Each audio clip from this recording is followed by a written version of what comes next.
রক্তের জন্য রাজনন্দিনীকে খুন করা হয়েছিল শঙ্কর, এমনটাই বলছে কিঙ্কর আর্য স্যারকে উদ্দেশ্য করে। পুরোটা জানতে ভিডিওটিতে লাইক দিয়ে চ্যানেলটা সাবস্ক্রাইব করে দেখতে থাকুন।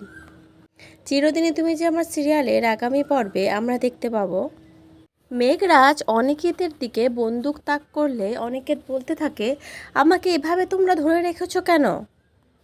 আমাকে এভাবে ধরে রাখলে কিন্তু ওইদিকে ওরা শেষ। আমি জাস্ট একটা এমার্জেন্সি কল করব, তারপরে ওদেরকেও হদিশই পাবে না, ওরা একদম নিশ্চিহ্ন হয়ে যাবে, একদম শেষ হয়ে যাবে।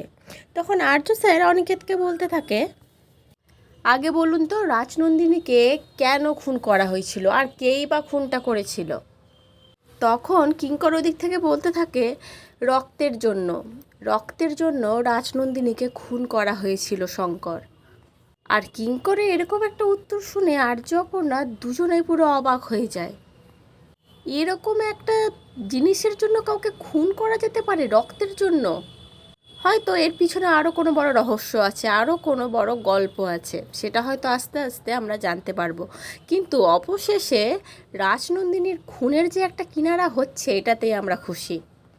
গল্পের শুরু থেকে আমরা এটাই জানতাম যে আমরা এটা ভাবতাম হয়তো যে রাজনন্দিনীকে আর্যই খুন করেছে, কিন্তু অবশেষে সেটা আমাদের ভুল ধারণাটা ভেঙে যাবে যে আর্য কোনোভাবে দায়ী নয়, আর্য নির্দোষ।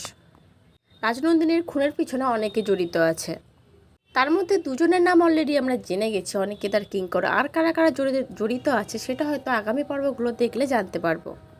অবশেষে আর্য স্যার নির্দোষ প্রমাণ হচ্ছে। তাহলে কি সিরিয়াল শেষের দিকে?